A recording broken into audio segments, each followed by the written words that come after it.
All right, since we haven't been able to get together on FaceTime and do a little like how-to on the Spectra setup, I thought that I would make a little video and you could watch it and maybe it would help with what we have going on here. And this, by the way, I'll explain this sexy getup in a little bit here. So first off, the parts. So when you first get the parts, you've got all these bits, and this thing right here will actually be, I believe that it's clear when you purchase the original set, but it doesn't matter. There's actually a lot of parts that can be used there. But this is what I call the booby bowl. This is a flange, which actually really is similar to like the traditional style flange. It just, the working parts are on the inside instead of the outside. So you choose whichever side you're going to use. This is the 25 millimeter for me. And first you do whatever you do to sanitize it, boil it or whatever. The instructions come with it, but then you got to put it together. So when you put this together, this is like the most important part. It needs to go like this. So this little duckbill valve here needs to be like, I don't know, parallel with the plane or whatever, but it needs to go like this. If it goes like this, if you put it on sideways, then when you put it together, it might like push against the side. I don't know if you can see that there, but it'll like push against the side and it causes it to like buckle, and that will not hold pressure. So when you put this together, make sure that it kind of like, you know, it looks like that.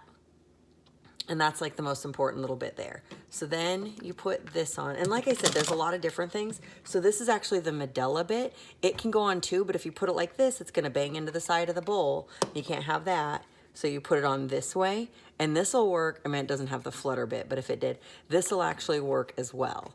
So the next part, after you pick or put on whatever type of valve you're gonna use, then you have to put the little valve piece here thing onto the actual flange. And this you have to line up too. And you'll feel if you put it on here and just kind of like swivel, it'll want to lock in one spot. So get it on there nice and good. You should have it so that the little cutout is lined up nicely with this straw kind of bit. And then you turn and look and make sure that this isn't like tucked in here weird, and it's nice and snug.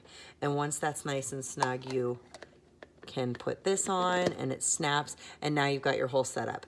And you want to take a look, make sure that the valve isn't smashed up against this, because once again, if that valve, it's like a one-way valve. So if you do anything to mess with like the integrity of the seal that it makes, it's not going to work. So if it's bumping into the edge of something, it won't work.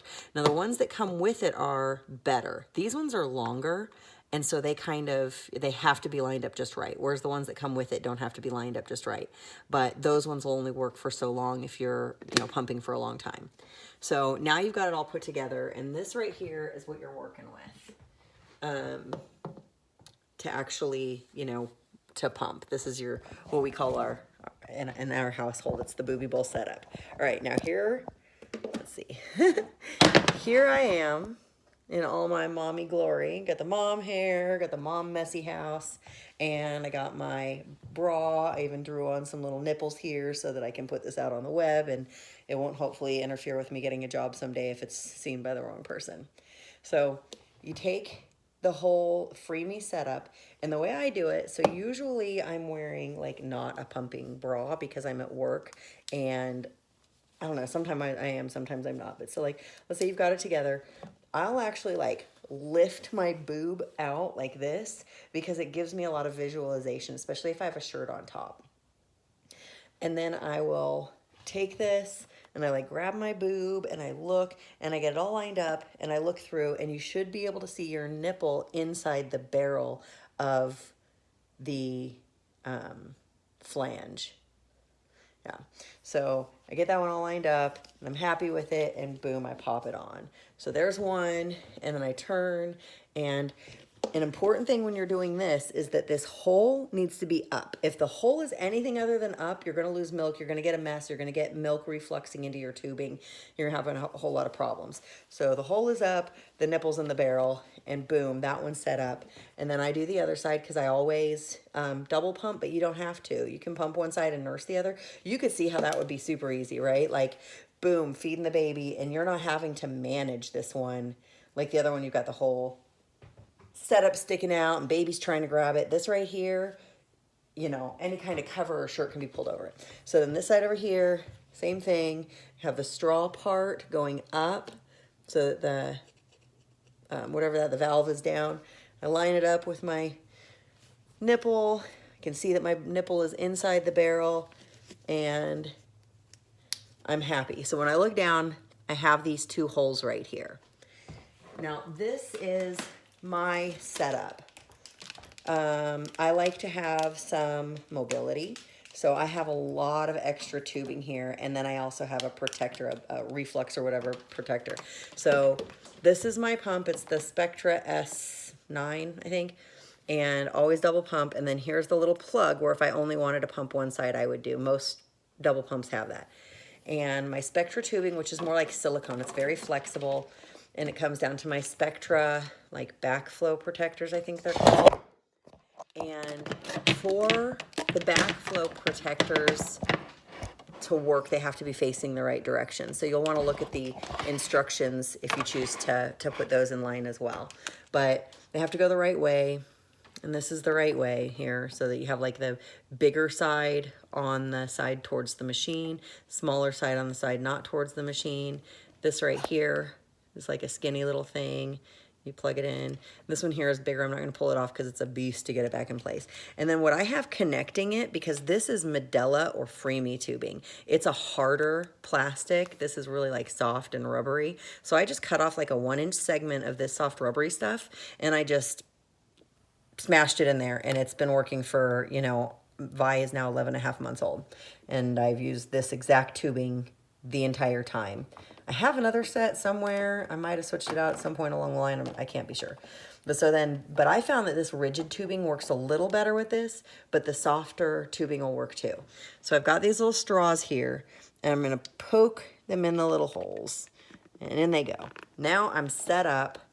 And if you turn it so that like the bend goes into your cleavage, you can pull a shirt over top and like picture this. Look at me. I'm like at work. There's like men, women, and children all around me, and nobody can tell anything is going on unless I'm, you know, dressed less professionally. So anyway, now I'm pumping and pumping and pumping. I'm super like happy about life, and I'm doing whatever adjustments or whatever I like on this. It's all good. Now here's the problem, right? Because everything works with like gravity and suction here. So if I'm pumping and I lean way back like this, like if I say I'm going to take a nap, then you see this little tube here, everything's horizontal. So you could get some milk reflux back up into the tubing. It'll make a noise. You'll see it in here. It's not the end of the world if you put the protectors on, because it'll never make it to the machine. It'll stay sanitary for the next user or whatever. But you know, it's a bummer to lose milk, and then you have to clean inside this tubing, which is not easy to do. So I just try to not make that one happen. And that's not the easiest thing to make happen. Now, the easiest thing is we don't always like lay back like this, but you all the time are like, let me get something out of the wash. And unfortunately, this is actually the easier way for it to reflux, just because the barrel bottom is right here. So the milk that like just came out of your boob like 10 seconds ago, boop, up it comes right through here. So if you lean forward while your pump is going, it's going to suck milk into this. So you can't do that. So here I am pumping, pumping, pumping, pumping, and now I'm done. So when the pump, first you want to turn the pump off. Or disconnect first. Whatever it is though, you got your like booby bowls here in place, right? And hold on. So I've got the milk in there. Now, when I take this off, I don't want to just be like, bink, pull it off. Because if I just do that, then the milk that's sitting in the barrel is going to pour on me. It's going to make a mess. So when I take it off, what I do is I lean forward and I hold the like bra or tank top or whatever I'm using out of the way, and I take the cup off. And then, especially if you're prone to like the thrush stuff or any kind of like nipple cracking or anything like that, ideally you'll let it dry. I'm not really prone to that stuff, so I keep like a little cloth or just grab a tissue and I just dry everything off, and boom, I'm done. And my booby bowl is sitting there like this. Okay, so once again, here's your hole. If you set it down and it is able to do this, guess what?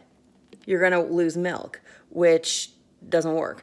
But for pouring milk from, you know, into the bottle, that's exactly how you do it. So you just hold it and you like, look at this, it's super easy. I pour it into something with the tiniest little hole, You just keep pouring it. Now, some of it might pour out through the barrel, so take a look at the barrel and make sure that there's no milk sitting in there. If there is, just turn the bowl flat again, use gravity, let it pour through the little duckbill valve here. And I don't know if you can see that water in there, but it will do that. It'll go that way. And now you're able to pour it out again. Or if you have like a wide mouth bottle, you just line it up and just dump it in there, whichever way works for you. And then what I personally do, which is, I think it's like not advised anymore by someone, whoever, but I'm a big fan of the like stimulate that immune system early on. I just use this for 15, 30 minutes, whatever it may be. So then what I do is I have something called a wet bag or a dry bag, but it's like a fabric bag made out of something like TPU or something that's water resistant. You could also use a Ziploc bag. I think it's kind of better for things to breathe though. I stick all these just as is into a bag, and then I stick that bag in like the crisper of the fridge, my designated like boob land, right? And I stick it into the crisper, and then 3 or however many hours later when it's time for me to pump again, I don't have to do all that washing and putting it together and all that stuff. Now, of course, there is the possibility, because of the fact that you're leaving something that's basically a food item, it's warm for 30 minutes and then it takes time to get cold again while it's in the fridge, and then, you know, you're putting fresh milk into something that has little drops of not fresh milk. I personally have never had a problem with that. My kids have been doing that their whole lives. I have robust, healthy kids. They were never in a NICU. They were not premature, stuff like that. So if you have a different situation, that might be something you want to reconsider. But these things here, like I said, Via is now 11 months old, 11 months and like a week. Henry, we made it all the way to 12 months before I had to be like, dude, you're done with the boobs, game over. These things right here are fantastic. I mean, look at this. I'm driving, I'm typing, I have completely free hands. And there's a ton of tiny pumps on the market now. This isn't the only one. Whatever, I'm making this for my sister-in-law. So if somebody other than my sister-in-law is watching this, but Molly, the one that Mom got for you is, I think, smaller than this. I don't know if she got you the lanyard one or the pocket one, but you do this, and if you do this like extra, I mean, look at this much tubing I've got. When I'm at work, this is like on my desk. I feed these up my shirt and pop them in, and literally nobody has a clue. Like, who would even know unless you're like really giving my boobs too much attention, but I'm facing a computer, so nobody's doing that. And this, like, I thought that length might interfere with suction. Didn't, never had a problem. These are, all these parts for all these different setups are completely adaptable, interchangeable. You got to think, like, once upon a time, somebody made this thing, and then it's been modified a bajillion times into a bajillion different things that are exactly the same. And if they work, they work. So whatever, you got to use whatever works for you. If you have any questions, Molly, call me. If some other person happens to stumble on this movie and you have any questions, then I don't really know how that works. I know that people who are YouTubers have like pages, but I don't. So maybe message me if that's a possibility. We'll see. Anyways, happy pumping. Go strong. It's, you know, a wonderful thing. Enjoy.